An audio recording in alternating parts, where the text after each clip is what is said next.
ఈ జిల్లాని బీసీ సంక్షేమ సంఘాన్ని జిల్లాలో రెడ్డి గారు దుశ్శాలతో సన్మానించడం జరుగుతుంది. తిరుపతిరావు గారిని ఈ సంఘాల ద్వారా తెలియజేయడం జరిగింది. అలాగే రాష్ట్ర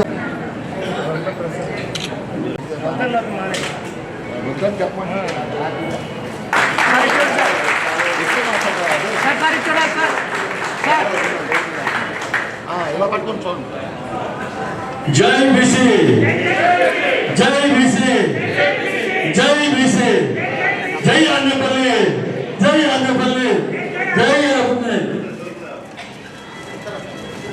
సార్ ఒకసారి చూడండి సార్ అందరూ.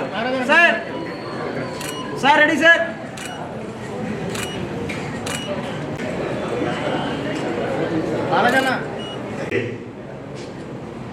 ఆ పేరు పెట్టుకున్నారే వాళ్ళ శంకర్రావు గారు. దానికి ఒక మన తమ్ముడి సామర్థ్యం ఉండాలి. ఇవన్నీ ఉన్నవాళ్ళే ఈరోజు మన కేసర శంకర్రావు గారు.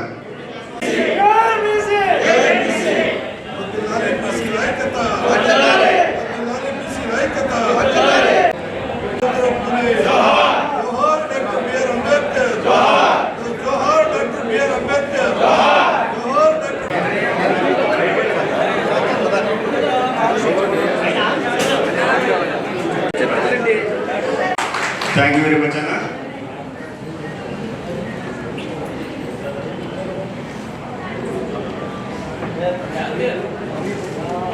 ఒకసారి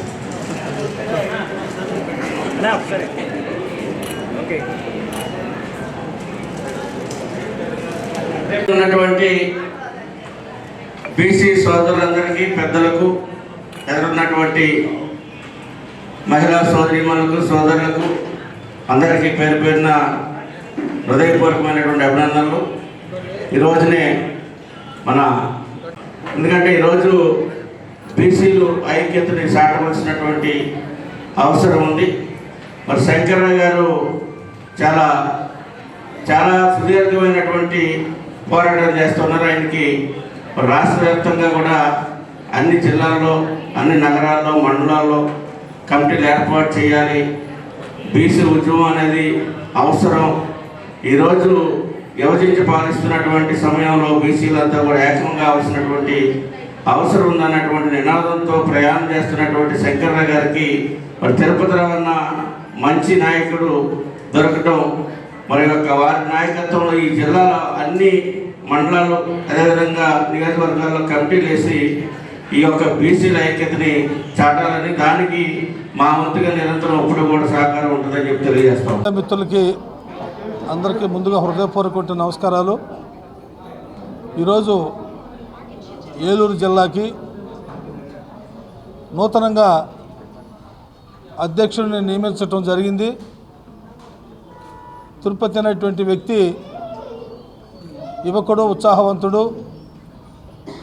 జిల్లా మొత్తం పర్యటించి బడుగు బలహీన వర్గాల యొక్క సమస్యల మీద స్పందించి అటు ప్రభుత్వం దృష్టికి తీసుకెళ్ళి, అధికారుల దృష్టికి తీసుకెళ్ళి సమస్యల్ని పరిష్కరించే కార్యక్రమాన్ని పల్లె పల్లెన, వాడవాడన, గ్రామాన కూడా బీసీ వాదాన్ని బలపరచాలని ఒక మంచి ఆలోచనతో ఆ యువకుడికి ఈ రోజున ఇవ్వటం జరిగింది. వారికి ముందుగా వారిని బలపరిచేటువంటి బలహీన వర్గాలకు చెందిన కుల సంఘ నాయకులందరూ కూడా పేరు పేరున హృదయపూర్వక నమస్కారాలు తెలియజేస్తూ ఉన్నాం. ఎందుకంటే బీసీ సంక్షేమ సంఘం ప్రజాస్వామ్యబద్ధంగా ప్రజల యొక్క సమక్షంలోనే వారిని నియమించడం జరిగింది. అదే ఆనవాయితీని కొనసాగిస్తూ ఈరోజు కూడా వారిని కూడా ఆ విధంగా నియమించడం జరిగిందని తెలియజేస్తూ ఉన్నాను. ఇప్పుడు మనకి దేశంలో దాదాపు 78 సంవత్సరాలు స్వతంత్రం వచ్చి ఈరోజు వరకు కూడా బలహీన బడుగు వర్గాల వారికి సముచితమైనటువంటి స్థానం సమస్త రంగాల్లో కూడా కల్పించకపోవటం అనేది చాలా దురదృష్టకరమైనటువంటి సంఘటన. కేవలంగా ఓటు బ్యాంకు రాజకీయాలుగానే చూస్తున్నారు. వీరిని ఏ ఒక్క రంగంలో కూడా అభివృద్ధి చేసే క్రమంలో రాజకీయ పార్టీలు ఆలోచన చేయకపోవటం అనేది చాలా బాధాకరమైనటువంటి అంశం. ఇవాళ నరేంద్ర మోడీ గారు ఒక ఓబీసీ వాదంతో ఈ దేశంలో ప్రధానిగా ఎన్నికయ్యారు.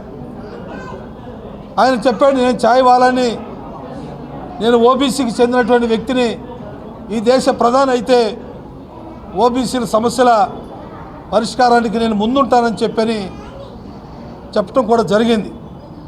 ఆ క్రమంలో ఆయన 3 దఫాలుగా ఈ దేశానికి ప్రధానిగా ప్రజలు ఎన్నుకున్నారు.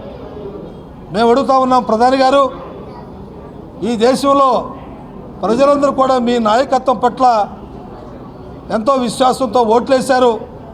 వారి యొక్క సమస్యలను పరిష్కరించాల్సినటువంటి బాధ్యత మీ భుజస్కంధాల మీద ఉంది. మీరు ఒక ప్రధానిగా, దేశ ప్రధానిగా ఎప్పటి నుంచో అన్ని సమస్యల్ని పక్కన పెట్టినటువంటి విషయం మీకు తెలుసు.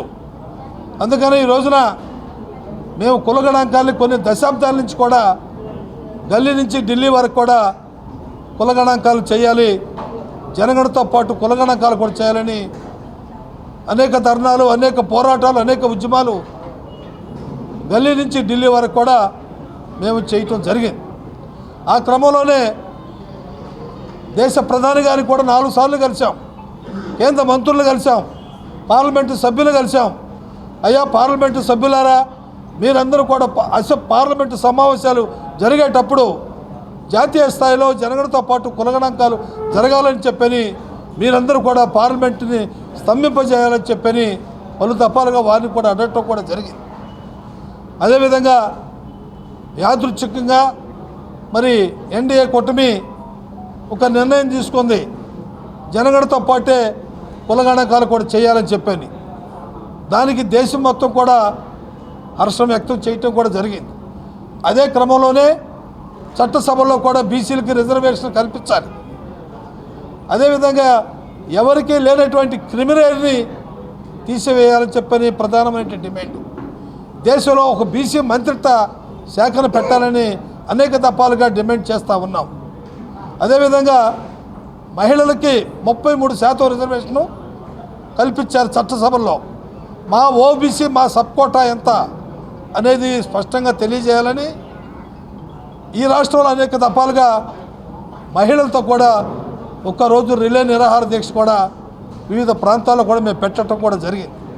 ఇటు కేంద్ర ప్రభుత్వం నరేంద్ర మోడీ గారి నాయకత్వంలో ఎన్డీఏ కూటమి నాయకులందరూ కూడా చంద్రబాబు నాయుడు గారు కానీ, పవన్ కళ్యాణ్ గారు కానీ, మరి ఇతర రాజకీయ పార్టీల వారు కూడా కేంద్ర ప్రభుత్వం పైన ఒత్తిడి తీసుకొచ్చి ఏదైతే ఓబీసీలకు సంబంధించినటువంటి అంశాన్ని పూర్తి చేసే కార్యక్రమంలో మీరందరూ కూడా సమిష్టమైనటువంటి నిర్ణయం తీసుకోవాలని తెలియజేయటం కూడా జరిగింది. అదేవిధంగా చంద్రబాబు నాయుడు గారు ఎన్నికల మేనిఫెస్టోలో చట్టసభలో 33% రిజర్వేషన్ కల్పిస్తానని చెప్పారు. ఇవాళ ఎన్డీఏ కూటమి వచ్చింది.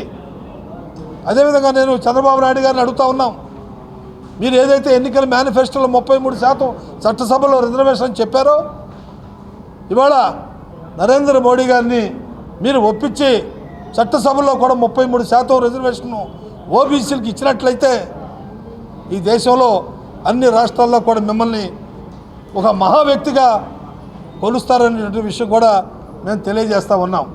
అదేవిధంగా గతంలో స్థానిక సంస్థలు 34% రిజర్వేషన్ తీసేసి 22% కుదించారు. కేవలం అది జనాభా లెక్కలు లేవని ఆ కుంటి సాకుతో తీసేయటం వల్ల ఈ రాష్ట్రంలో 16,000 చిల్లరగా పదవులు కోల్పోయినటువంటి విషయం కూడా మీ అందరికీ కూడా తెలుసు. అందుకనే చంద్రబాబు నాయుడు గారు మేము ఒకటి అడుగుతా ఉన్నాం, కుల గణాంకాలను కూడా పారదర్శకంగా లెక్కించి రాబోయే రోజుల్లో మా జనాభా నిష్పత్తి ప్రకారంగా మాకు స్థానిక సమస్యల్లో అవకాశం కల్పించాలని చెప్పని అడుగుతూ ఉన్నాం. అదేవిధంగా మోస్ట్ బ్యాక్వర్డ్ క్లాసెస్, అతి తక్కువ జనాభా కలిగినటువంటి కులాలు కూడా ఈ రోజున ఏ రకమైనటువంటి అభివృద్ధికి నోచుకోవట్లేదు, పార్టీ పదవులకి నోచుకోవట్లేదు, మరి స్థానిక సంస్థల్లో వాళ్ళు పాలుపంచుకునేటువంటి కార్యక్రమం కూడా లేదు. ఆ విధంగా వారికి కూడా వర్గీకరణ చేసి వారికి కూడా సముచితమైనటువంటి స్థానిక సంస్థలో అవకాశం కూడా కల్పించాలని మేము ప్రధానమైనటువంటి డిమాండ్లతో ఈ రోజున రాష్ట్ర వ్యాప్తంగా అనేక కార్యక్రమాలు తీసుకుని ముందుకెళ్తా ఉన్నాం. ఇటీవలే ఆగస్టు 7వ తారీఖున గోవాలో జాతీయ ఓబీసీ మహాసభలు కూడా పెట్టాం. ఆ సభలో 18 రాష్ట్రాల నుంచి ప్రతినిధులందరూ కూడా హాజరవటం కూడా జరిగింది. మహారాష్ట్ర ముఖ్యమంత్రి, గోవా ముఖ్యమంత్రి గారు కూడా ఆ కార్యక్రమానికి హాజరయ్యారు.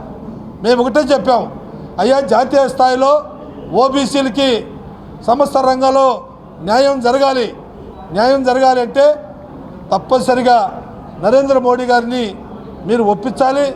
ఈ కులగణాంకాలని జనగణతో పాటు కులగణాంకాలు కూడా చేసినట్లయితే అన్ని రంగాల్లో కూడా సముచితమైనటువంటి న్యాయం జరిగిద్దని మేము ఆ సభ ద్వారా కూడా మేము తెలియజేయటం కూడా జరిగింది.